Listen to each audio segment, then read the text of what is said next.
2 kita akan membahas melanjutkan mengenai penyelidikan tanah. Nah, penyelidikan tanah ya. Penyelidikan tanah di sini kemarin kita sudah sampai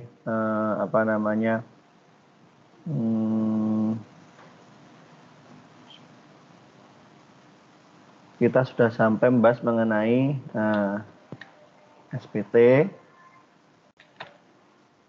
dan juga CPT. Ada 2 ya.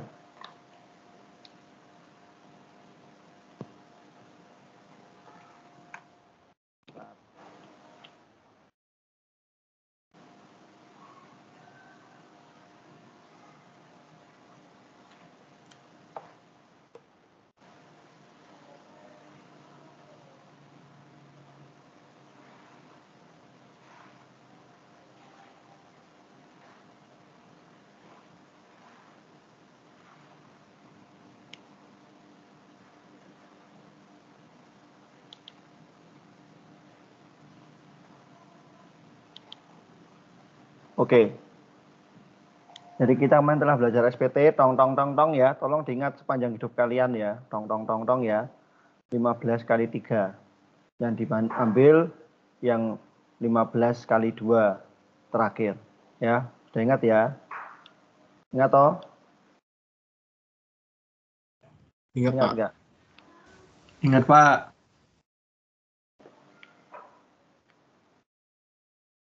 Oke, tong. Ayo biar kalian bangun tong dong.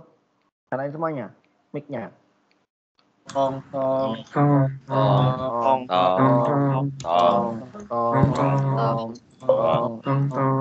Yang mahasiswa mana nih suaranya nih? Oke.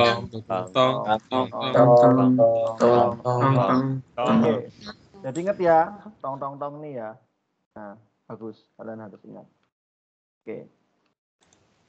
Yang sudah ingat itu tong. Nah, kemarin kalian sudah belajar bahwa tanah itu yang penting kita tahu kekuatan tanah. Kita tahu kekuatan tanah. Ada nilai parameter tanah parameter kekuatan tanah kalau kita menggunakan morkolom. Apa yang bisa kita ketahui dari apa yang kita butuhkan untuk mengetahui kekuatannya? Morkolom untuk tanah. Coba Nicholas Emmanuel. Ya, Pak.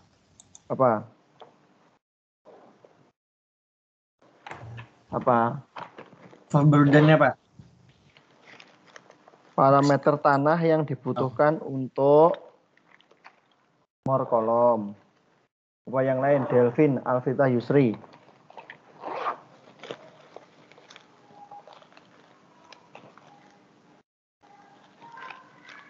Halo. Halo, masuk nggak Pak? Ya, masuk. Angka nilai SPK-nya bukan Pak? Kalau kita dengarkan baik-baik pertanyaannya. Kalau kita mau mengevaluasi berapa kuat tanah menggunakan morkolom, apa yang kita butuhkan? Maksudnya apa parameter yang kita butuhkan untuk supaya bisa kita gunakan morkolom?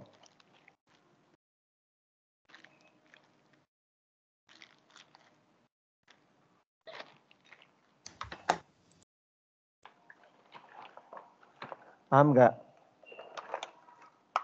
Pak, izin menjawab, Pak. Ya.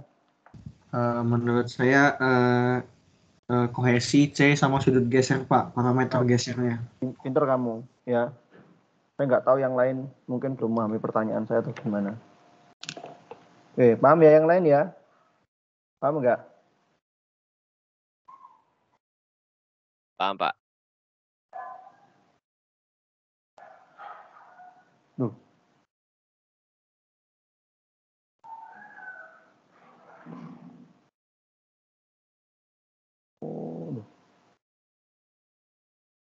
Wah. Cari di mana nih baterai gini? Oke. Ya. Sip. Jadi SPT ini ya, nilai NSPT yang kemarin kita sama-sama gunakan, ya, 11 tambah 12 ya, tong 15 cm pertama 7, tong 15 cm kedua 11, tong ketiga 15 cm ketiga 12, berarti nilai SPT-nya 23. Nah, nilai-nilai ini ya, ini kan semakin besar tanahnya semakin kuat apa semakin lemah? Itu Pak Gusti Wicaksono. Tanahnya semakin kuat, Pak. Ya, tanahnya semakin kuat ya. Berarti itu bisa untuk memperkirakan, ya, memperkirakan. Jadi sebagai tolak ukur saja, referensi saja, belum tentu apa namanya, ya, yang pasti lebih kuat ya. 20 SPT 20 sama SPT 10 pasti yang 20 lebih kuat. Tapi seberapa kuatnya itu kita nggak tahu. Ya, ini hanya indeks. Oh, lebih kuat 20 daripada yang 10. Nah, kalau mau di morkolomin gimana? Kita kan nggak butuh SPT buat morkolom. Kita kan butuh C sama V. Nah, terus apa gunanya kita SPT ini di lapangan? Ya, justru SPT ini membantu kita untuk memperkirakan berapa kekuatan tanah. Selalu ingat kalau kekuatan tanah secara garis besar kita gambarkan dengan C dan V ya. Nah, itu di sini saya akan sampaikan kekuatan tanah ya. Untuk SPT kurang dari 2 atau sama dengan 2 itu tanahnya lempung. Kita ngomongin lempung dulu ya, tanah kohesif dulu ya.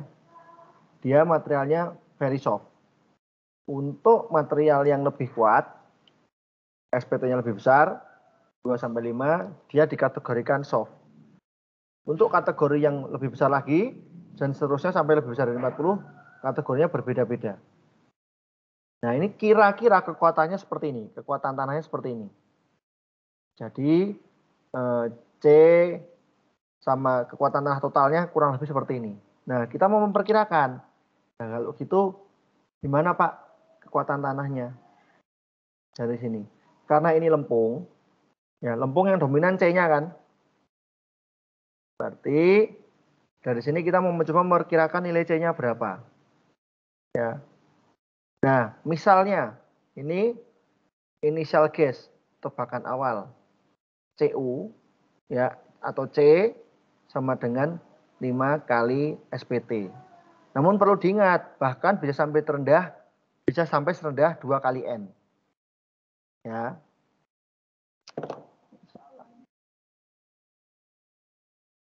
C untuk lempung ya, ingat ya untuk lempung ya. Nangkep ya untuk lempung ya. Saya nggak mau ada salah paham lagi. Tanyain bingung.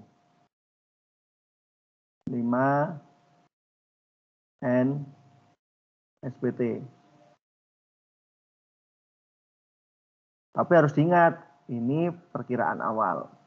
Kalau dilihat-lihat bahkan ada yang sampai 2N SPT, serendah 2N SPT. Nilai C-nya. Ya. Kalau mau kalian desain awal-awal, ini 5N SPT nggak apa-apa. Tapi kan harus ingat, kalau ada datanya lebih, coba dicek apakah dia bahkan bisa serendah 2 SPT atau tidak. Ini kan bahaya. Nah, dosen ITB biasanya pakai ini, garis merah ini. Garis merah itu apa, Pak?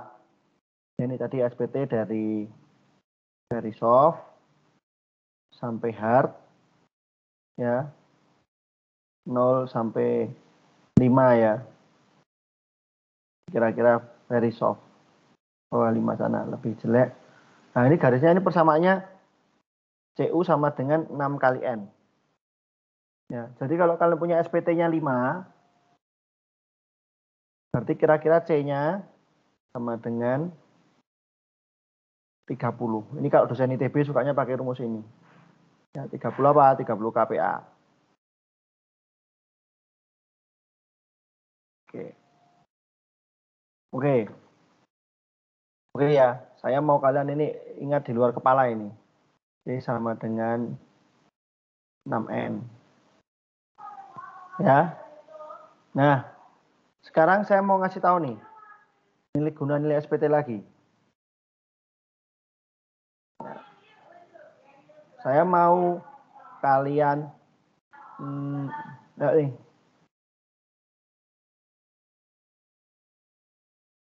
Garis merah ini sama angka 5 ini. Saya ingin kalian ya hafal angka-angka ajaib ini. Ya kayak kalian hafal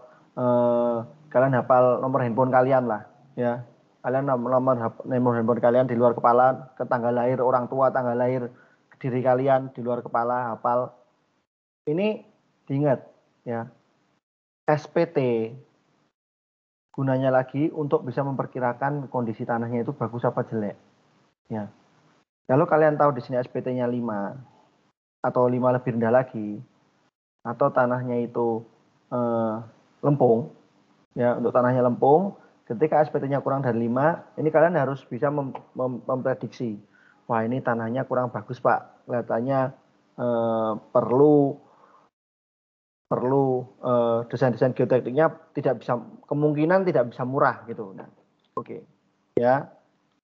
Kalau yang ini 5 sampai 10 tengah-tengah. Oke lah, ya, oke. Tapi kalau yang ini di bawah 5, kalian harus memberi alarm diri kalian masing-masing. Ya, kalau sudah 40, sudah ini biasanya oke. Oke. Sekarang saya mau mengecek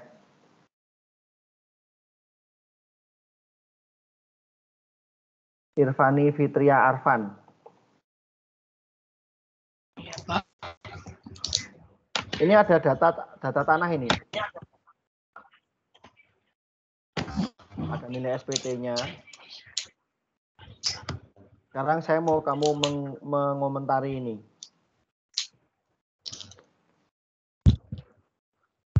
Coba dikomentari.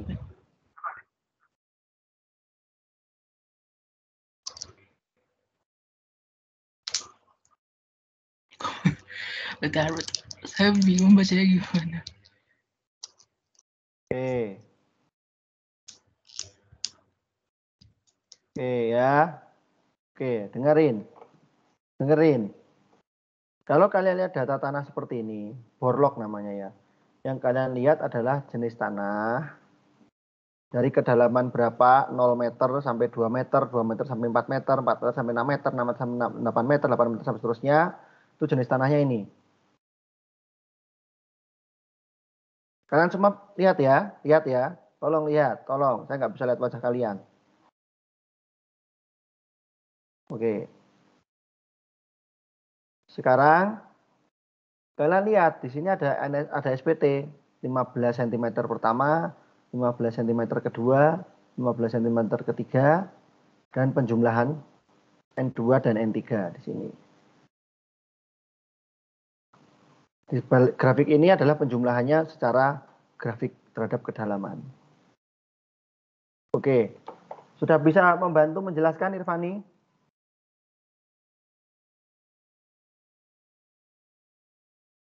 Coba dikomentari.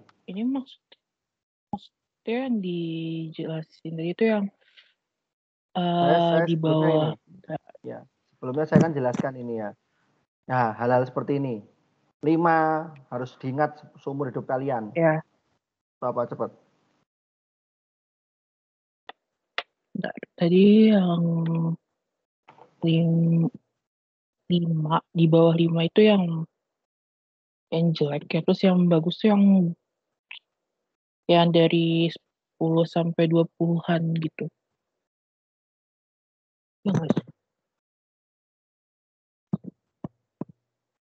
Oke, saya ini mau lihat ini. Gitu. Saya mau lihat ini. Ini saya tuh mau kalian tuh jadi kayak dokter gitu loh. Dokter tuh kalau dikasih orang, terus dicek suhunya, terus dicek detak jantungnya. Kalian harus punya dokter itu gimana supaya mereka tuh terlatih. Oh, kamu demam. Oh, kamu normal kok. Oh, kamu detak jantungmu ketinggian. Oh. Kalian kan sipil kan? Dokter sipil. Ya, kalian juga dokter tapi untuk sipil. Ya, ini Reinhard Martomu David ini jangan mejeng-mejeng di Buckingham Palace nih. Jelasin coba. Oke, Pak. Gimana? Kamu dikasih pasien, nih kayak gini datanya kayak gini. Saya coba jelasin. Oke. Untuk tanah clay-nya aja lah, untuk tanah clay-nya aja lah. Untuk tanah clay, oke. Jadi yang untuk tanah clay itu kan N value-nya ada 7/5. Jadi dari yang saya tangkap itu di kedalaman 6/8. Sorry. Itu jadi yang untuk N-nya 7 itu berarti dia dalam rentang firm gitu. Dengan strength-nya 25 sampai 50 kPa, dan yang satunya itu 5 kan, berarti dia juga firm. Itu menandakan bahwa tanahnya itu masih kuat. Gitu. Itu yang saya tangkap sih, masih bagus. Oke. Tapi kalau misalnya yang 5 itu udah diambang gitu, udah udah. Oke, lumayan. Bagus ya. Bagus. Jadi bisa mulai ngomong lah. Baru dikasih kuliah sekali 2 kali udah bisa mulai ngomong. Itu yang kami harapkan ya.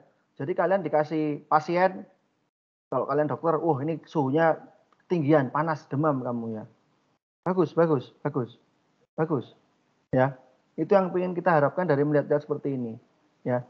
Jadi otomatis ini yang menjadi patokan kalian. Suhunya ketinggian. Suhu badannya normal. Ya. Sama 6N ini. Jadi kalian bisa bicara.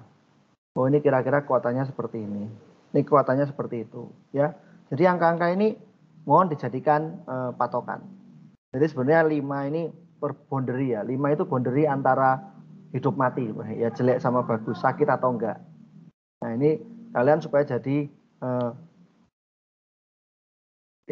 supaya kalian ingat seumur hidup. Karena kalian bakal jadi dokter teknik sipil.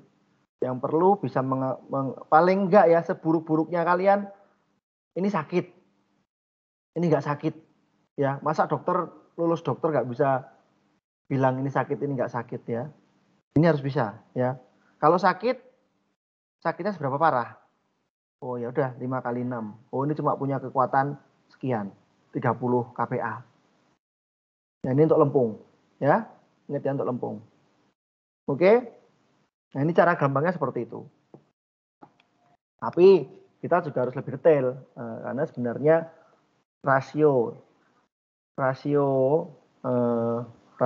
ini ya. Ini kan rasio nih. Rasio itu apa kan C per N sama dengan 6. Ya toh? Nah, angkanya ini 6, 5 atau 2 itu ternyata tergantung sama indeks plastisitasnya. Ya, jadi kalau kalian lihat di sini, semakin plasticity indeksnya besar, ya, dia semakin drop nilainya. Semakin drop berarti semakin apa? Semakin lemah. Ya toh? Paham toh? Jadi kalau sama-sama CO-nya 20, plasticity-nya 20 sama plasticity-nya 60, satunya bisa 5,5, yang sini cuma bisa 4,5, lumayan ya, ada perbedaan. Jadi kalian tahu bahwa C sama dengan 6N, tapi itu rumus gampang atau rumus umum. Kalau kita telusuri lebih lanjut, itu bisa drop down sampai bahkan 2 ya di bawah sini ya. Ini kan ini 3, berapa ini ya. Ini harus hati-hati. Jadi kalian tahu gimana kalian tahu ini bisa kok kita anggap dia sesehat itu. Tapi sebenarnya mungkin dia bisa jadi lebih sakit daripada yang kita perkirakan. Ya. Nah, ini variasi korelasi, namanya korelasi ya, untuk menghubungkan antara C dengan N. Ya, ini ada CU sama dengan 4N. Bisa juga CU sama dengan 15N. Ya, CU 4,5N, CU 8N. Nah, ini macam-macam. Hati-hati. Kita ini menggunakan rumus umum. Ini rumus umum ini, hati-hati.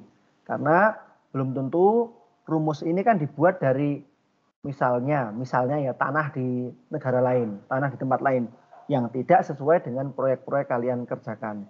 Jadi paling bijaksana adalah membuat sendiri korelasi.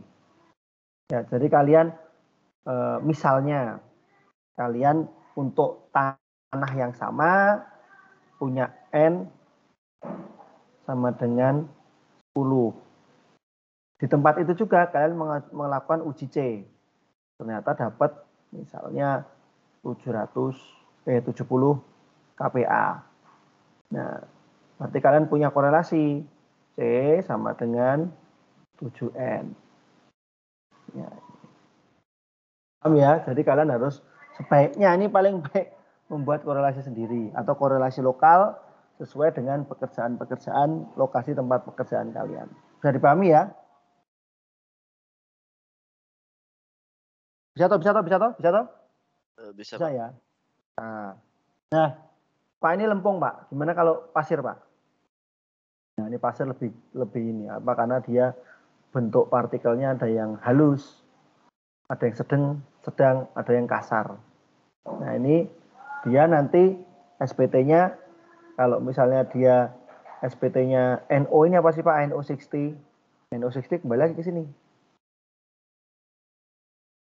Nih. NO60.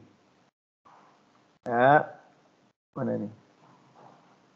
N160 sama dengan NO60. Berarti apa itu Pak? Berarti sudah dikoreksi terhadap tekanan satu atmosfer, ya, dan juga sudah dikoreksi terhadap tinggi jatuh 60%. Ya, jadi sudah distandarisasi. Kalau yang ini belum distandarisasi ini SPT-nya, masih SPT apa adanya. Kalau yang ini sudah distandarisasi. Jadi kira-kira, tapi ya kalian kalau mau ambil kasar-kasar ya merem aja, ini dianggap N gitu aja kasar. Kalau kalian mau agak nakal ya.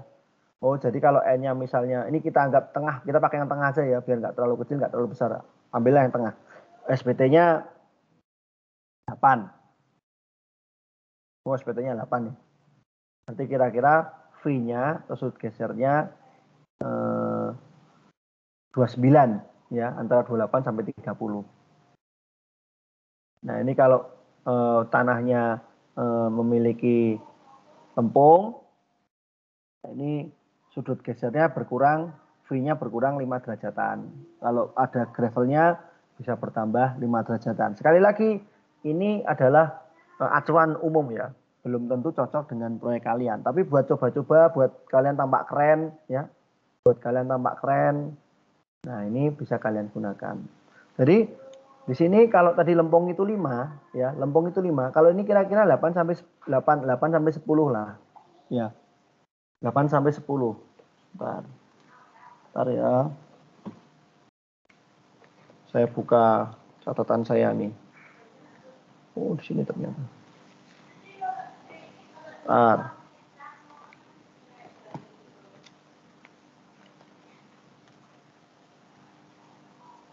Berapa nih? Ya, 10. Ini saya lebih suka pakai 10. Jadi 10 itu sudah pasti masuk medium dense. Jadi kalau di bawah 10 itu bisa jadi masih tanah lepas, plus.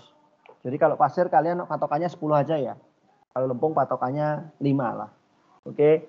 Jadi kalian sudah tahu tanah-tanah bermasalah. Oh, kalau pasir kalau sakit seperti ini loh. Kira-kira SPT-nya di bawah 10. Kalau lempung SPT-nya di bawah 5 kalau sakit ya. Jadi hal-hal seperti itu saya ingin kalian tuh udah masuk di otak gitu loh. Jadi kalian keren ya. Nah ini jadi kalau SPT misalnya di bawah 3 gitu ya, ini very loose. Di bawah 10 ya, atau 3 sampai 8 lah yaitu loose. Medium itu kira-kira 10 atau 8 sampai berapa. Angka-angka seperti itu yang angka-angka cantik ya. Jadi biar gampang. Pasir 10, lempung 5. Ya, itu yang harus kalian ingat seumur hidup kalian biar tampak keren. Apapun nanti kalian mau jadi pegawai bank, mau jadi apa, kalian paling nggak bisa tampak keren lah di situ ya. Ya, misalnya tanya kalian kerja di bank, pas itu ditanyain bosnya tentang perekonomian, terus kalian nggak tahu jawabannya, tampak bodoh nggak apa-apa, Pak saya nggak tahu nih Pak, tapi saya tahu Pak kalau SPT-nya kurang dari 5 itu kalau lempung berarti dia tanahnya bermasalah. Ya udah jawab gitu aja. Mohon maaf Pak, saya sarjana teknik sipil soalnya. Nah, gitu. Oke ya. Oke. Hanya ada lagi nih, korelasi lain lagi ya. SPT, sumbu vertikalnya SPT. Ini corrected ini, sudah di-corrected. Di-correctednya terhadap tinggi jatuh 60% tadi. Ya. Jadi ketika sudah dikoreksi, Sudah dikoreksi. Terus kalian dapat SPT-nya misalnya 20. Sudah kalian koreksi 20. Tarik garis ke kanan, tarik garis ke bawah. Oh, ketemu kira-kira V-nya 33 atau berapa ya. Seperti itu. Atau masuk pakai rumus. NCT-nya masuk ke sini 30. Salah, 20 ya. 20. Ketemunya berapa derajat. Oke ya. Ada lagi yang lain nih. Rumusnya Osaki, rumusnya Dunham, macam-macam ya. Sumbu vertik, sumbu horizontal, SPT tanpa korelasi. Sumbu horizontal, sumbu vertikal, V-nya. Ya, jadi dari sini kalian tahu bahwa SPT ini untuk mencari nilai-nilai parameter tanah yang lebih penting untuk desain. Karena kalau SPT sendiri masih mentah ya, dia cuma indikasi aja, indikasi, indication. Jadi ya yang 10 sampai yang 20 lebih kuat 20 lah.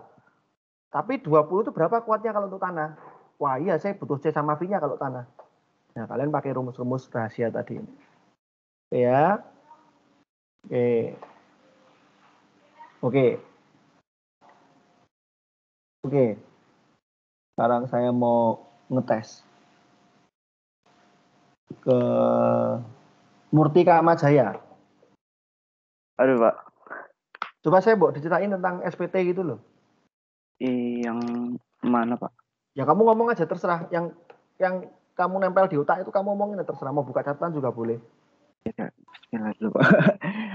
Kalau salah, tolong. Gak apa-apa, ngomong aja. Cepet, ngomong aja. Ya, jadi NSPT itu buat ngecek tanah ya, Pak. Tapi kan kita kan digunainnya yang tadi cohesive strength sama apa sih itu namanya sudut geser, tapi ya buat kira-kira aja Pak NSPT. Nah, inisial geser kita pakai berapa? Itu kira-kira dalam rentang 2N sampai 5N. Itu inisial geser. Nah, ngitungnya itu kita harusnya nyari korelasi sendiri Pak, tapi udah ada standarnya gitu Pak. Bisa pakai rumus 6N, CU sama dengan 6N. Nah, lalu untuk SPT Tanah Lempung itu yang di bawah 5 itu jelek Pak hitungannya. Nah, kalau misalnya untuk pasir di bawah 10 yang jelek. Oke, makasih ya. Saya mau coba sekarang yang Sri Kandi. Namira, Ayu Chandrina, ini Sri Kandi apa Sri Kandu? Sri Kandi katanya. Ayo, bicara. Hadir, Pak. Ya, tentang SPT, cepat. Oke, jadi SPT itu kan digunain buat memperkirakan kekuatan tanah dan juga bisa memprediksi apakah tanah itu bagus atau jelek. Mungkin sama yang tadi bilang Murti ya. Kalau untuk tanah clay, SPT yang jelek itu di bawah 5, kalau untuk tanah pasir di bawah 10. Terus untuk menghitung cohesive, CU ya, CU itu dihitung dengan 6 kali N. Terus habis itu tadi ada ini Pak yang tentang plasticity index. Kalau semakin besar PI itu nanti semakin turun nilai si CU per N-nya itu. Dan itu artinya jadi semakin buruk kalau saya nggak salah tangkap sih Pak. Terus tadi kalau untuk yang pasir tuh digunainnya N-nya yang sudah dikoreksi terhadap 1 HTM sama tinggi jatuh 60%. Kayaknya segitu dulu Pak. Oke. Saya ada yang lupa nambahin ya, ini mungkin buat kalian juga. Jadi nanti kalian juga ini kategorinya kenapa 5N itu buruk untuk tanah lempung karena dia kategorinya masih termasuk tanah soft ya. Jadi kalian itu pegang 5 itu 5 ke bawah atau 5 ya, bahkan 5 atau 5 ke bawah itu kategorinya masih tanah lempung lunak ya. Jadi ini bermasalah. Bermasalahnya apa? Ya kalian sudah belajar kemarin penurunan jangka panjang ya. Penurunan jangka panjang. Jadi kalau tanya, kenapa sakit? Sakitnya apa sih? Oh, sakitnya penurunan jangka panjang, Pak. Sama mungkin daya dukungnya kecil, jadi ya nggak bisa nahan bebannya. Kalau bebannya terlalu berat, dia bisa kolaps. Itu subsoil. Nah, kemudian kalau yang 10, untuk ini ya, kita anggap 10 ya. 10 ke bawah itu masih dianggap tanah pasir lepas, Pak. Jadi kemungkinannya bisa mengalami liquefaksi, bisa mengalami daya dukungnya juga kurang bagus ya. Oke, jadi itu yang deskripsinya ini ya, loose dan very loose, kemudian yang lempung lempung itu soft dan very soft. Jadi itu teman-teman udah ya, mana nih ya, soft dan very soft ini tolong diingat ya, udah bagus ya, udah bagus ya. Jadi kalian bicara seperti itu untuk bercerita ke orang. Moga-moga nggak lupa lah, paling nggak 5 ke bawah soft very soft, 10 ke bawah untuk pasir loose very loose. Jadi itu indikasinya ya, bahwa tanah tersebut bisa problematik untuk bangunan ya. Oke, jadi itu tolong diingat ya, SPT diambil dari 2 kali 15 cm terakhir. Itu juga jadi diingat. Oke, jadi ini kita bicara tentang keunggulan dan kelemahan SPT. Keunggulan cepat, mudah, dan relatif murah ya, cocok untuk banyak tanah. Tersedia korelasi antara NSPT dengan berbagai properti tanah dan memberikan sampel untuk tes. Dan ini memberikan sampel untuk tes lab dan observasi itu maksudnya gimana? Itu maksudnya tes lab itu karena dia bisa mengambil sampel, ya kan? Saya kemarin bicara ya, bisa mengambil sampel.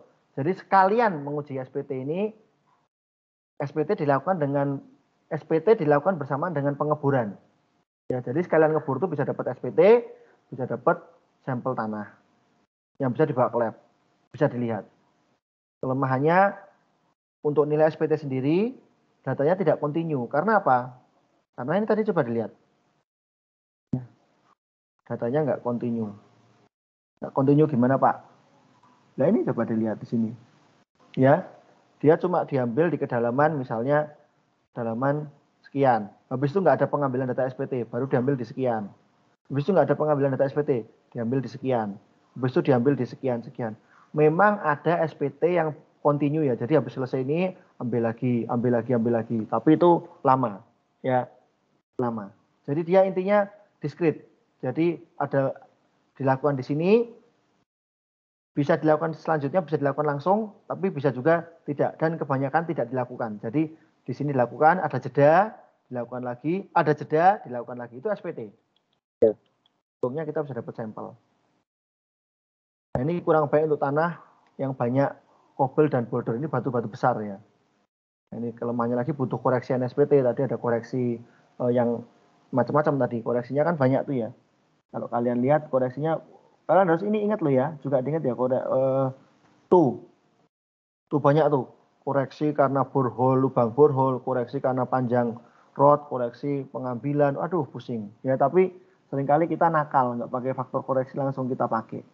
Ya, termasuk saya kalau males. Oke.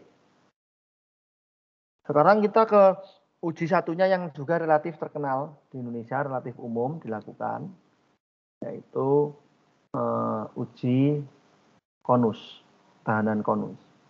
Sama ini bisa dilakukan di laut, bisa dilakukan di lapangan darat.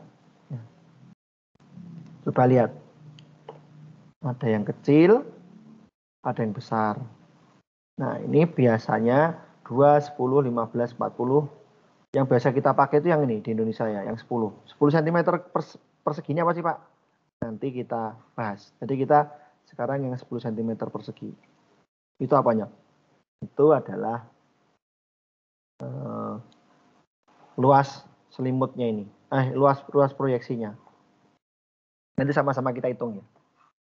Oke, nah jenisnya alat ini, CPT ini ada yang mekanik, ada yang sudah elektronik.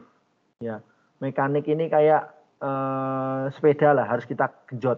Ya, kalau elektrik ini kayak motor listrik, ya udah tinggal digas-gas aja. Ya, tinggal colokin listrik, tinggal digas-gas. Kita nggak perlu genjot, nggak perlu goes. Kalau mekanikal ini kita perlu goes, kasar-kasarnya seperti itu. Ini gambar sebelah ini adalah gambar versi mekanik. Ya, versi mekanik gimana itu versi mekanik?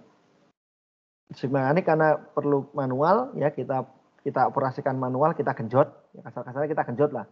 Kita genjot sehingga yang tadinya seperti ini bisa memanjang. terus memendek lagi seperti ini, terus memanjang lagi seperti sebelah kanan, memendek lagi seperti sebelah kiri. Seperti itu siklusnya ya. Nah, mari kita lihat untuk yang mekanik ya. Dia mulai dari kondisi memendek dulu. Nah, ini kita mencoba mulai mendapatkan bacaan, mendapatkan data. Ya. Dot. Ya, bagian bawah ini geser. Seret. Otomatis dia dapat data di tanah dari sini sampai sini. Ya, kedorong. Set, gitu ya. Paham ya? Set. Oke, mana suaranya? Coba. Bahasa, suaranya gimana? Set. Oke. Adana, gimana suaranya? Oke ya, seperti itu. Nah, dapat bacaan dia. Nah, terus genjotan kedua, ini gerak bersamaan. Ini gerak ke bawah juga, ini juga gerak ke bawah. Jadi yang kedua ini banyakkan dapat bacaan di samping sini, di selimutnya, di sekeliling, di selubung dia. Ya, jadi kalian lihat, ingat bentuknya seperti ini. Kurang lebih bentuknya seperti ini, ya, seperti batang aja lah, dianggap seperti batang seperti ini. Ini bergerak dulu, yang bawah bergerak dulu, habis itu yang bawah sama atas bergerak bersamaan. Oke, udah, itu siklusnya seperti itu. Habis itu dia dipendekkan lagi. Ya, jadi ini dia dapat bacaan pertama, data pertama di sini, data kedua di sebelah kanan ini. Habis itu dia ditutup lagi. Setelah ditutup dia siap kembali ke siklus. Ini ya, ini kembali lagi sama seperti ini, ya, sama yang pertama. Jadi gambar paling kanan itu kondisinya adalah gambar paling kiri, tapi di kedalaman yang berbeda. Jadi di kedalaman berbeda ini dia akan melakukan pengambilan data lagi, digoes lagi, digenjot lagi. Seperti gambar nomor 2 akhirnya terus jadi gambar nomor 3, jadi gambar nomor 4, kembali lagi gambar nomor 2, 3, gitu seterusnya. Ya. Oke. Nah, ketika yang gerak pertama ke bawah, itu yang kita ambil adalah QC atau tekanan konus. Ya. Karena relatif yang bergerak itu banyakkan yang ini. Tahanan konus. Ya. Jadi ada tekanan ke bawah, ditahan oleh luas area sebesar A. Kemudian ukuran kedua itu kita adalah ya ada tahanan selimut ini ya. Luas selimut di sini dibagi gaya untuk mendorong ke bawah. Jadi ini tahanan friksinya adalah sebesar F. Nah, tapi kalau kita ini ya pengukuran kedua itu dia selain mendapatkan selimut juga mendapatkan tahanan QC.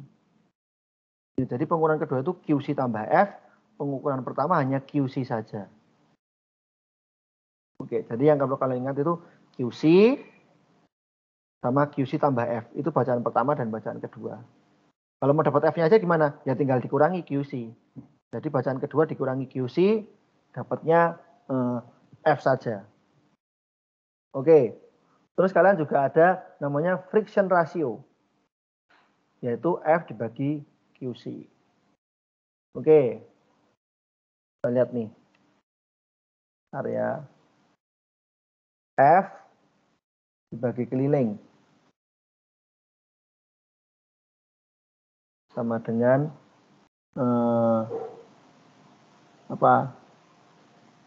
F sama dengan F besar ini gaya dorongnya ya, ini kan kebaca di alatnya berapa yang dibutuhkan buat mendorong, ternyata butuh sekian.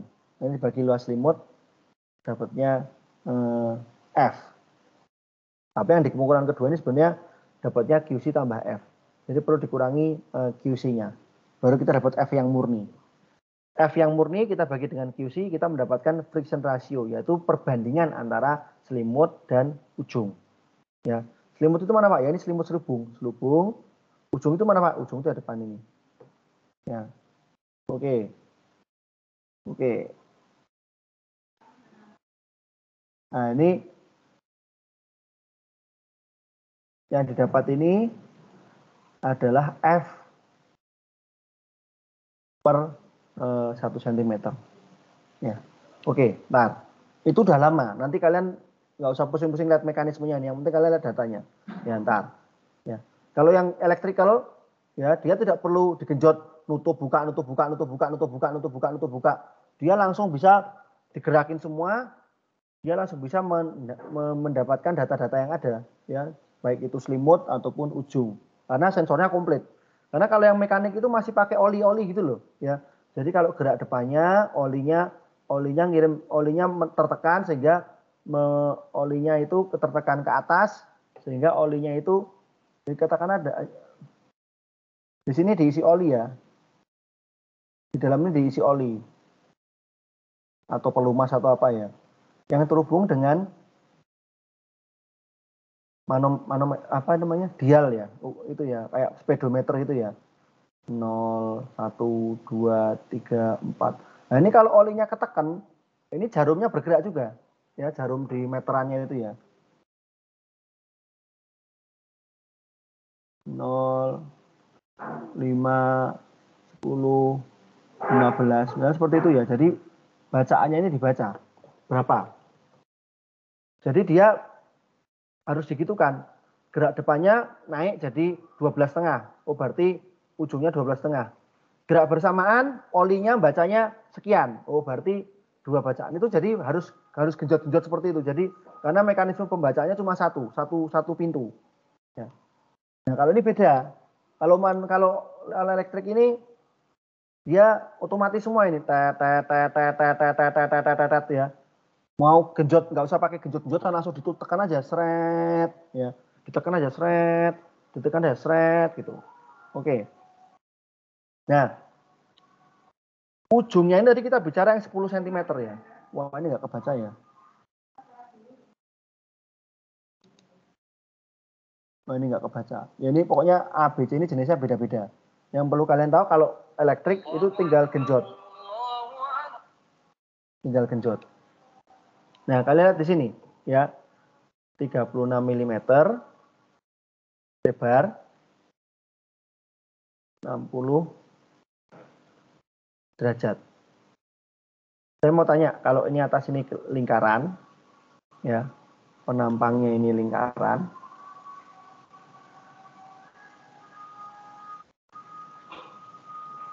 Ya, penampangnya lingkaran ya.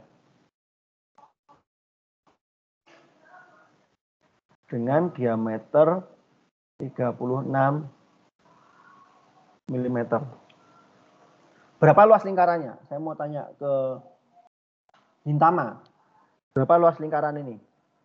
Dengan diameter 36 mm. Luas lingkarannya pi per 4 kali 36 kuadrat, Pak. Bentar. Bagusan rakniran ini ya. Per 4. 1017,876. Jadikan cm kuadrat. Oh, oke. Bentar. Dibagi.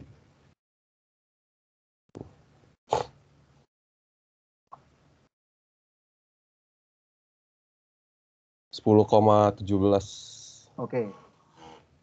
Berarti kita membicarakan yang ini ya. Oke, berarti 10 cm ini adalah luas proyeksinya atau luas batangnya ya, luas lingkarannya ini ya. Luas batangnya ini ya. Oke, jadi bukan luas selimutnya ya, bukan luas selimut si konusnya ini ya, tapi luas lingkarannya itu 10,17. Jadi ini yang standar. Jadi dia kalau 60 derajat berarti segitiga sama kaki ya. Sama sisi ya. Nah, ditusuknya itu dengan penambahan 2 cm per detik. Jadi setiap 2 cm per detik dia nambah terus. Ya, dia setiap detik nambah 2 cm. Cet gitu ya. Mana suaranya? Coba, Gusti Wicaksana, suaranya gimana? Det. Oke. Coba. Nadira Fatarani, suaranya gimana? Nadira, suaranya gimana? Halo. Suaranya gimana? Halo. Ya, suaranya gimana? Oh, iya. Cet. Nah, keren. Nadira, kamu tahu arti namamu nggak sih? Apa, Pak? Kamu tahu arti namamu nggak sih? Enggak, Pak. Beneran nggak tahu? Beneran. Nadira, kamu nggak tahu nama arti Nadira, kamu nggak tahu? Nggak tahu. Kayaknya lupa. Dulu kayaknya tahu, tapi lupa. Kamu tahu nggak Nadira itu apa? Nggak tahu ya? Enggak, Pak. Jadi Nadira itu artinya raut wajah bahagia ketika orang itu lihat surga. Jadi seneng banget tuh, happy banget, wah gitu. Jadi kamu itu cemerlang atau bahagia gitu, wajahnya berbinar-binar gitu melihat surga, itu Nadira itu. Ekspresi bahagia melihat surga itu Nadira, pancaran wajah ekspresi bahagia. Ya, coba ya, orang tahu mestinya tahu ya. Oke ya. Kamu kalau melihat ekspresi melihat UTS sama UAS mekanika tanah segembira itu enggak? Iya, Pak. Nggak mungkin lah. Masa lihat UTS bahagia. Oke. Makasih Nadira. Ya. Nah, ini loh. Nah, ini 60 derajat ini ternyata udah dari tahun 32 ini. Ya. Dari tahun 32, 60 derajatnya ini segitiga sama kaki. Ini 35, 36 tadi kita ya. 36 ya, deket-deket lah, 35 lah, standar lah. Jadi ini awalnya ini, sejarahnya ya mulai seperti ini ya. Kemudian jadi sebenarnya CPT ini asal muasal itu dari Belanda. Seingat saya ya. Jadi Delft ya. Delft ini ikatannya sangat kuat dengan ITB ya. Jadi CPT sendiri ikatannya sangat kuat dengan ITB. Jadi Jadi ini ditusuk ke bawah. Ini kenapa butuh orang-orang di atas ini? Ya sebagai ini aksi reaksi. Selama kekuatan bawahnya ini bisa diimbangi oleh berat badan orang-orang ini dan semen-semen ini bisa nusuk ke bawah. Tapi kalau kekuatan tanahnya tidak bisa diimbangi oleh orang-orang ini, ya ini malah orang-orang ini keangkat. Ya, jadi ininya nggak mau nusuk ke bawah. Ya, jadi ini butuh yang berat ditusuk ke bawah. Ya, oke. Ya, jadi sama kayak ini kalau kalian nyuntik suster perawat itu ya, kan biasanya kalau kulit kita kan lemah ya, kita tusuk pakai seret gitu, dokternya gampang tuh. Tapi kalau ini nggak bisa ditusuk, kalau kulit kalian besi itu ya mungkin jarumnya patah atau tangannya muncul ke atas, nggak mau ya, nggak mau nusuk ya, harus kuat. Oke. Ya. Oke. Jadi seperti itu. Jadi jenisnya pun macam-macam ya. CPT ya. Ini yang dari awal ya. Ini yang mekanik semua. Ini mekanik semua ya. Yang mekanik. Ini Ini awalnya terus gerak ke bawah, gerak. Jadi ini awalnya itu mantel ini juga. Jadi awalnya CPT itu cuma ujung doang, tahanan ujung doang. Tapi pada akhirnya juga diperkenalkan adanya pergerakan friksi juga dicatat ya. Jadi friksi juga dicatat 1, 2, 3 ya, ini pergerakannya ya. Genjotan pertama jadi nomor 2, genjotan kedua jadi nomor 3. Nah ini kalian tahu kelemahannya apa? Karena dia itu cuma seperti jarum suntik yang menusuk ke bawah tanpa bisa mengambil sampel. Kita nggak tahu yang kita tusuk ini apa. Apakah pasir, apakah lempung, nah, itu kelemahannya. Ya. Tapi untung Pak Begeman ini tahun 53 ya, dia mengevaluasi gimana sih caranya supaya kita bisa tahu apa yang kita tusuk. Oh, ternyata kita bisa membandingkan skin friction. Ya. Selimut tadi dengan QC. Ya, jadi ini yang pertama kali, grafik pertama kali untuk membandingkan tanahnya jenisnya apa? Apakah dia lempung, apakah dia siltisen, apakah dia sand gravel. Nah, ini pertama kalinya ya. Jadi skinnya tadi dihitung, ujungnya tadi dihitung, dapat seperti ini. Tapi ini udah jadul. Sekarang kita punya yang lebih baru. Ya. Nah, ini sejarah tahun 70-an mulai muncul nih. Ini tahun 65 tahun mulai muncul yang elektrik. Ya. Ini bisa dibaca sendiri. Nah, tadi intinya yang kita dapat itu QC sama ini konus ya, tahanan konus ya. Tadi yang saya sampaikan kan ada QC, ada tahanan selimut ya. Nah, ini QC itu sebenarnya juga banyak teman-temannya. Tahanan konus dan kawan-kawan. Ada QC, QT, Q besar T, Q besar TN. Nah ini tahanan konus biasa, QC, tahanan konus terkoreksi, QT. Dikoreksi terhadap apa Pak? Dikoreksi terhadap tekanan air pori. Ya. Bergantung tekanan air pori dan A. A itu apa? A itu ini, rasio antara AN dan AC. Biasanya diambil 0,8 kalau nggak salah. Ya. U-nya ini bacaan U2. U2 itu bacaan tekanan air dari sensor ini. Ya. Terus kalau yang ternormalisasi, dinormalisasi terhadap overburden. Jadi kita dapat QT, kita kurangi ini yang total, kita kurangi ini yang efektif. Dapat QT besar. Nah, bisa juga kita tahanan konus ternormalisasi. Ya. PA1, PA2, PA1-nya apa? Ya ini tekanan atmosfer di di titik sini 1, terus ini PA2 itu di sini U2. Ya. Jadi ini dapat QTN. Tapi yang bisa kita pakai itu cuma QC sama QT ini aja. Jadi kalian nggak usah terlalu terintimidasi dengan rumus-rumus panjang. Jadi yang QC sama QT. Sorry ini sepertinya grafiknya bisa lebih gambarnya bisa lebih bagus ya. Terlalu ribet. Kemudian yang selimut.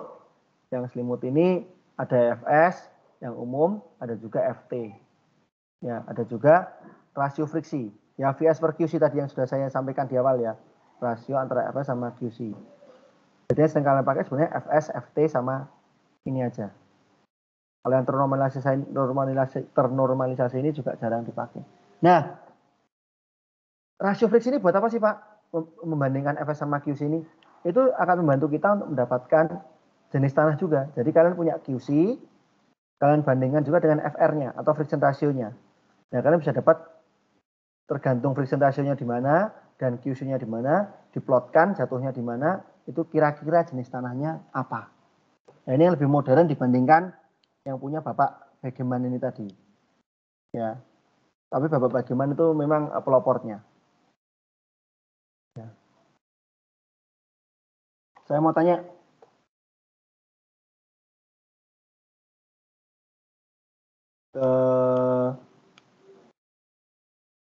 ke Mahdi, Zafran, Putu Ramadika. Fran, Putu Ramadika. Kok diem aja? Halo. Ya Pak. Saya mau tanya, kamu tahu ini nggak istrinya Pak Begeman ini namanya siapa? Siapa Pak? Istrinya Pak Begeman ini namanya siapa? Nggak tahu Pak. Beneran nggak tahu? Nggak tahu. Oke, saya tanya.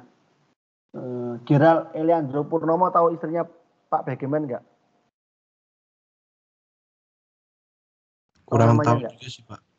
Mungkin Bu Begeman atau Begewoman. Ya, pintar kamu. Oke, kamu pintar. Nah, kamu harusnya memiliki kemampuan seperti itu ya, teman-teman yang lain ya. Oke. Kalian harus pintar seperti itu. Oke. Kalian ketawa nggak sih? Nggak ketawa ya? Kalau nggak ketawa kena hukuman. Waduh, jangan Pak. Ini yang tahun 80-an. Ya, perkembangan. Tapi terus berkembang kan. Sehingga ini yang paling baru nih 2010. Kira-kira 2010 itu. Jadi nah ini kalian butuh QC per PA. Jadi QC yang kalian dapat dibagi dengan tekanan atmosfer 100 kPa. 100 ya? 100 kPa ya. Dibagi 100 kPa. Terus friction ratio ini di sini. Jadi kalian plotkan, masuk di nomor 1, nomor 2, nomor 3, nomor 4, nomor 5, nomor 8. Nah ini dapatnya ini. Zona 1 tanahnya kira-kira apa. Nomor 8 tanahnya kira-kira apa. Ya. Nah ini sampai 20 meter aja. Reasonable-nya. Karena datanya cuma sampai 20 meter. Nah SCPT itu jarang dalam-dalam. Jadi kira-kira cuma 20 meter itu udah dalam. 25 meter lah dalam. Nah, habis itu biasanya nggak bisa masuk lagi. Alatnya kurang dalam. Kurang panjang. Oke. Kalian mau tahu nggak? Ini orang pinter banget nih, si Pak Robertson ini. Kenapa pinter? Nah ini kalian harus berlatih bahasa. Ya, jadi kalian jangan cuma pinter ngitung ya. Kita juga berlatih bahasa. Gimana itu berarti bahasa? Ini di sini dia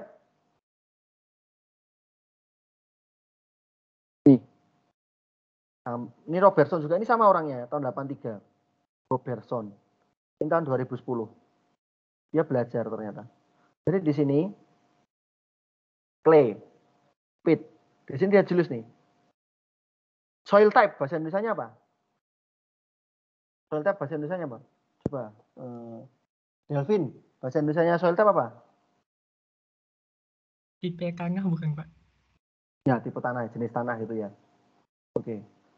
Jadi dia dengan data ini, dengan data FR dan data QC, oh jenis tanahnya clay, oh jenis tanahnya pasir, itu bisa.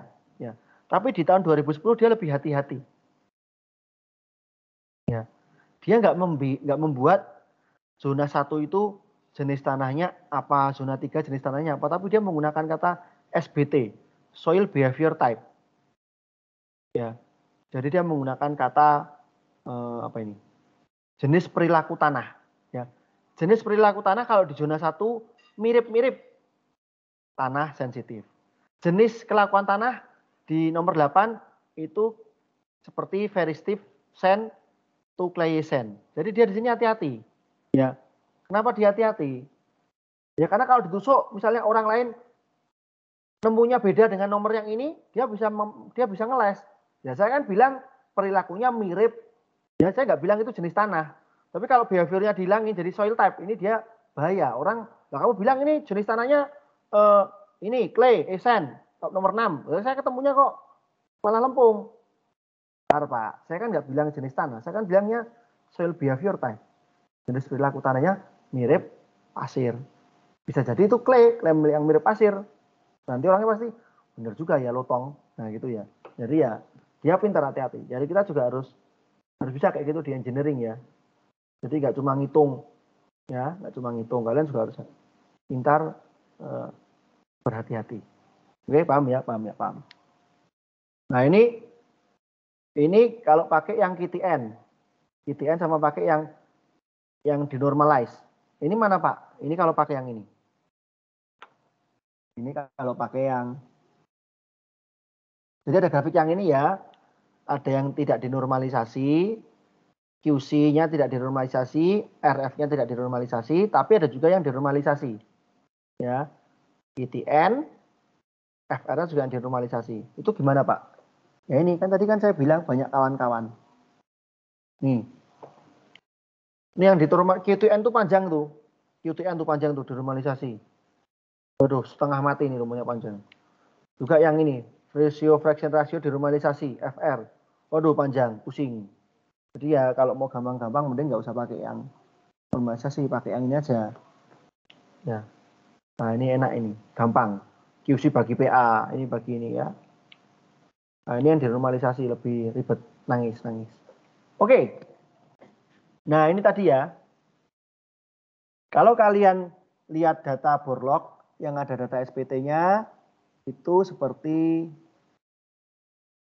ini. Ini SPT. Bisa didampingi jenis tanah. Nah, kalau si CPT ya, kalau CPT dia tidak ada jenis tanahnya. Karena dia tidak bisa melihat jenis tanahnya. Jadi dia cuma dapat data seperti ini aja. QC, friction ratio, sama total friction. Total friction itu apa? Jadi dikumulatif, dijumlahin. Ya. Total friction ratio per kg per cm keliling per 1 cm keliling ditambahin terus. Jadi di kedalaman 0 sampai 2 sampai 4. Ini misalnya dapat 10 MPa. Dapat 20 MPa. Ya, dari 0 sampai 2 dapat 10, 2 sampai 4 dapat 20. Jadi di sini kalau total itu berarti dijumlahin. Jadi di kedalaman 2 dia cuma 10. Di kedalaman 4 dia jadi 30. Itu juga seterusnya total, makanya dia naik terus. Ya, naik terus, nggak naik turun. Total. Kalau friction ratio ya FR dibagi QC tadi. Total friction ini ya per 20 cm ditambahin terus. Nah, di sini kita tahu bahwa di sini bacaannya diambil per 20 cm. Ya, jadi bacaan titik-titik ini per 20 cm ini. Jadi kan ada titik ini ya. Ini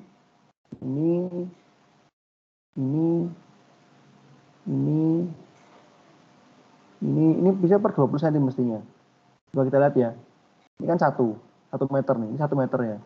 Mestinya ada 5 bacaan ya. 1, 2, 3, 4, 5. Ya, ada 5 titik. Di setiap 1 meter ada 5 titik. Karena dia ini yang mekanik ya, yang mekanik. Ya, dibaca yang digenjot-genjot tadi, naik turun tadi ya. Lepas yang ujungnya, besok disusul yang belakangnya. Jadi dia per 20 cm geraknya. Oke. Kalau yang mekanik lebih canggih, continue dia. Ya, dia per milimeter mungkin ngambil datanya. Sepanjang menusuk dia mengambil data. QT dapat tuh. Ya, pressure port U port pressure ratio dapat tuh. Kalau ini SCPTU, jadi ada bacaan U-nya. Jadi yang elektrik sekalipun belum tentu ada U-nya. Ya, belum tentu ada U-nya itu gimana, Pak? Ini. Belum tentu ada bacaan pore pressure-nya. Belum tentu ada bacaan pore pressure-nya. Oke ya. Tapi kalau yang keren ada. Nah, fungsinya ini apa toh Pak? U ini Pak. Ya kalian bisa ngitung nih. Coba lihat ya. Ditusuk nih. Tusuk. Seret. Ini kan warna yang ini ya, yang garis ini ya. Ini itu menunjukkan dia tekanan hidrostatik. Ya, hidrostatik. Coba kalian kalikan aja kedalaman air terhadap kali 10 kali ini. Dia kan dari 8 ya. 8 meter sampai 64. Berarti 64 kurang 8, 56. 56 kali air itu berapa? 10 kan? 56 kali 10. 560-an. Ya. Nah, di sini dia 560-an nih. Pas kan ya? 500-an ya ini. Pas ya ini. Jadi ini miring hidrostatik aja ini. Nah, ini bukan yang dibaca, bukan yang ini. Kalau ini mah bisa kita hitung pakai tangan. Nah, yang dibaca dia yang ini, yang tet. Berarti kalian lihat di sini nih. Di sini U-nya naik nih. Jadi yang aslinya dia di sini, ya. Yang aslinya dia di sini naik tuh sampai sini. Jadi ini kemungkinan lempung ini naik semua nih, kemungkinan lempung. Nah, kalau yang gini-gini di bawahnya ini ya. Ini ada yang nilai hitam-hitamnya ini di bawah garis hidrostatik, mungkin pasir ya. Mungkin pasir. Seperti itu. Ya. Jadi bisa untuk memperkirakan itu. Selain itu ya, ini kita naik ke sini ya. Misalnya kita sampai kedalaman 34, kita tusuk. Maka ini U-nya bakal naik ke sini. Nah, ada tes kalau kita punya sensor U ini, kita bisa mendapatkan permeabilitas, kita bisa mendapatkan koefisien konsolidasi. Jadi sampai sini kita tunggu. Dia bakal turun lagi ke sini kapan? Nah, itu kita dengan pendekatan seperti itu kita bisa mendapatkan parameter CV konsolidasi. Jadi U itu banyak manfaatnya. Ya. U banyak manfaatnya. Oke. Oke ya. Oke. Nah, ini yang nilai-nilainya sama dengan air nih ya, kira-kira mungkin juga pasir karena ditusuk langsung sama nilainya. Tidak ada peningkatan U dibandingkan hidrostatik. Hidrostatik kan nilai normalnya ya. Nilai aslinya. Oke. Nah, ini SBT-nya tadi ya. Jenis tanahnya kira-kira di mana? Nomor 2 itu apa, nomor 3 itu apa, nomor 4 itu apa? Ya, ini kira-kira di sini. Ya. Ini yang elektrik. Ya, biasanya di Indonesia kalian dapat yang ini. Yang murah meriah. Oke. Nah, jadi kalau untuk desain yang kita ambil tuh QC, ya QC. Ini Q kecil tadi ya, Q kecil C, Q kecil sama C. Jadi datanya kan item tadi kan naik turun. Nah ini kita diskritkan. Jadi yang merah ini, set. Ini buat kita ngitung. Ya, kita diskritkan ini buat kita ngitung. Jadi kedalaman sekian, itu kekuatannya isinya sekian. Begitu juga selanjutnya. Jadi kita bisa lagi mendapatkan nilai berapa, kembali lagi C sama V. Pokoknya itu yang pengen kita cari kok. Kan kita mau tahu kekuatan. Ya. Nah ini misalnya nih, kalau QC-nya sekian, ya, apakah dia soft, apakah dia very soft. Nah, ini serupa dengan yang tadi kita di apa namanya di mana tadi di SPT. Jadi kalau di sini kalian ingat itu 0,4, QC 0,4 itu masih soft. NK ini apa? NK ini nanti nggak usah dilihat dulu, jangan lihat dulu ya. Nah, terus kalau pasir QC ya 5 ternyata 5 MPa, dia masih masuk loose. Nah, ini harus hati-hati. Oke, sekarang berapa Pak kekuatannya Pak? Ya ini, gampangnya kalau kita mau pakai yang ini QC ya, kita punya data QC dibagi NK.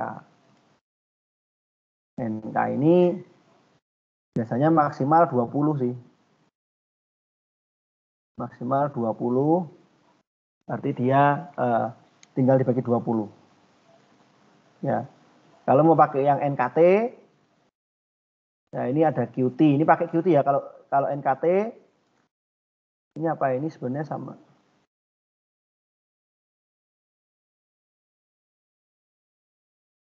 Ya, sama.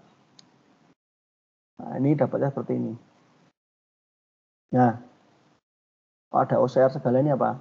Nah, ini kita bisa memperkirakan OCR-nya berapa dengan tahu QC-nya. QC dikurangi overburden total bagi overburden efektif. Pangkat ini kita dapat kira-kira dia OCR-nya berapa. Ya. Jadi ini rumus semuanya untuk memperkirakan kuat gesernya aja.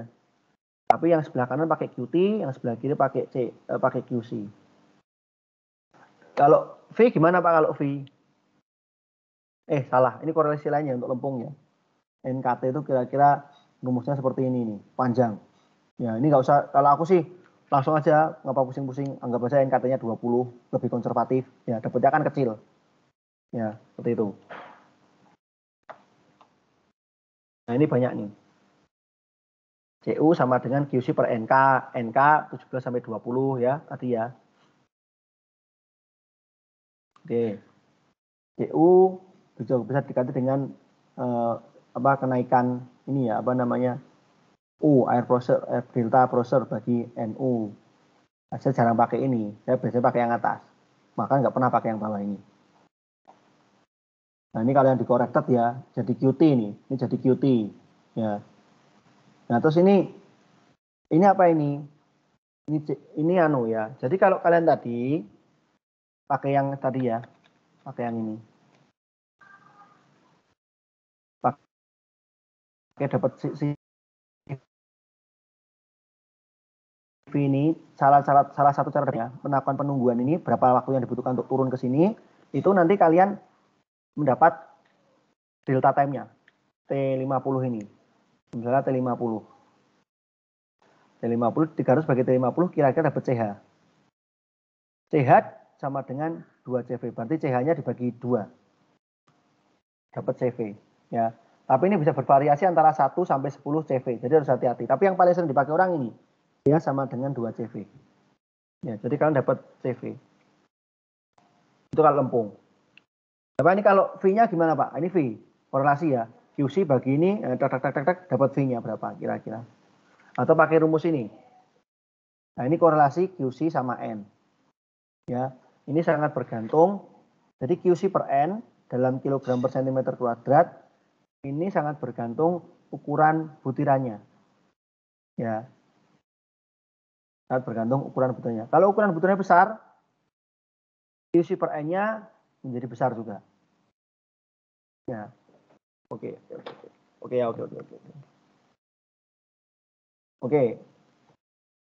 Dulu sebentar.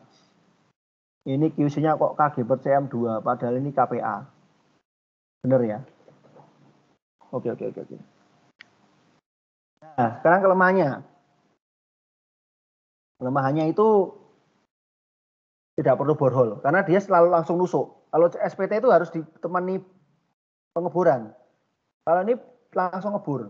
Data continue, ya relatif continue, karena cuma per 20 cm kalau yang mekanik. Kalau yang elektrik langsung. Reliable dan repeatable. Karena apa? Kan tidak perlu orang hitung tong tadi ya. Tinggal pencet alat, nusuk terus. Ya. Kelemahan tidak bisa menembus Gravell dan Cobble.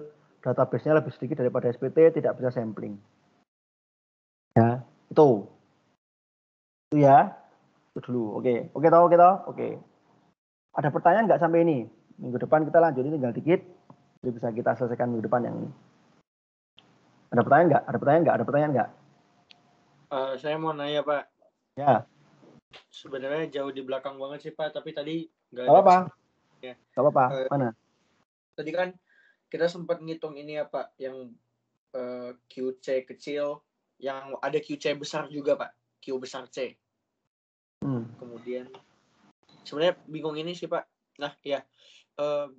Q besar C dan Q kecil C bedanya gimana ya, Pak? Soalnya kan tadi kita pakainya Q kecil C aja, Pak. Ya, benar. Q kecil C itu tekanan, Q besar itu gaya. Jadi ketika ini didorong, ini dorong pertama kali ya. Ini dorong pertama kali, maka oli-olinya ini di dalam ini bakal dorong meterannya tadi. Jadi meterannya itu dapat misalnya dapat 10 kg. Berarti yang dibutuhkan untuk mendorong ke bawah ini 10 kg. Nah, kalau mau tahu tekanannya gimana? Ya dibagi penampangnya tadi toh. Jadi cuma gaya dan tekanan. Gaya dan tekanan kan hubungannya luas area saja. Ya toh? Berarti dari pembacaan yang kita dapatkan Q kecil C atau Q besarnya, Pak? Ya yang gede lah gayanya. Yang besar ya, Pak. Berarti harus kita bagi luasan baru kita dapat tahanan konvensi. Tapi kalau kalian nanti sebagai engineer kalian sudah dapat ini. Sudah dapat QC. Sudah konsisten. Tinggal dilihat satuannya aja. Ya, sudah dapat konsistennya.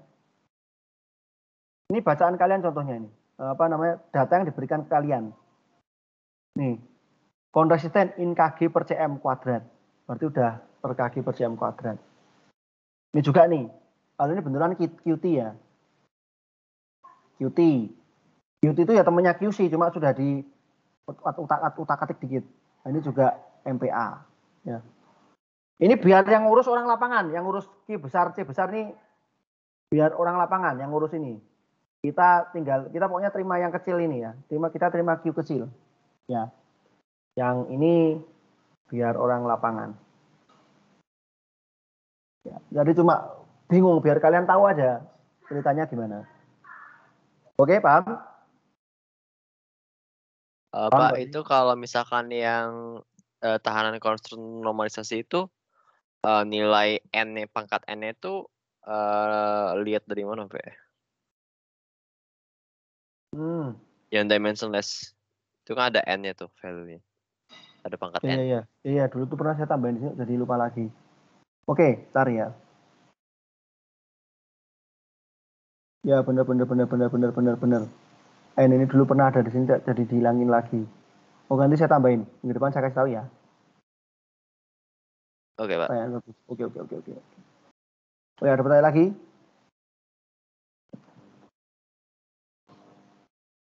Ada nggak? Nggak ada ya? Ada sih. Mati nih punya pun.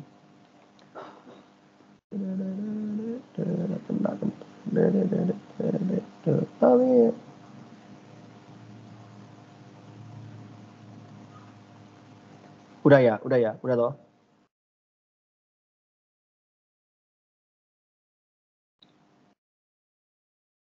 Dah?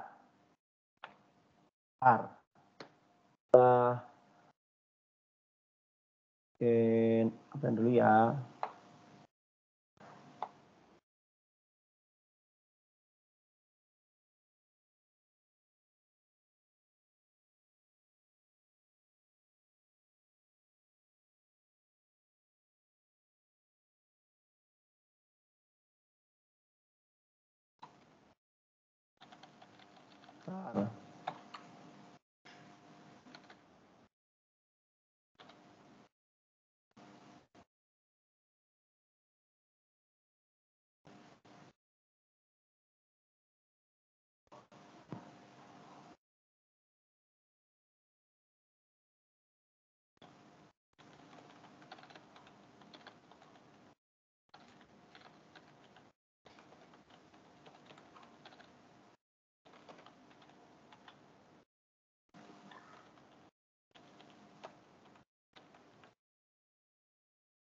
Jangan lupa absen ya.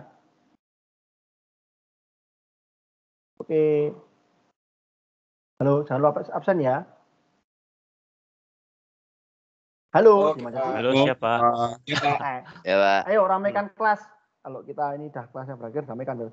Halo Pak, sampai ketemu lagi Pak. Terima kasih Pak. Oke, Pak. Terima kasih, Pak. Ayo. Guys. Sehat-sehat, Pak. Sama-sama. Tap KTM ya, tap KTM.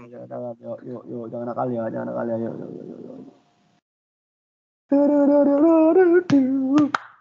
Oke.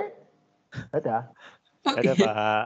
Dadah, Pak. Dadah, Pak. Makasih, Pak. Makasih, Pak. Terima kasih, Pak. Makasih Pak.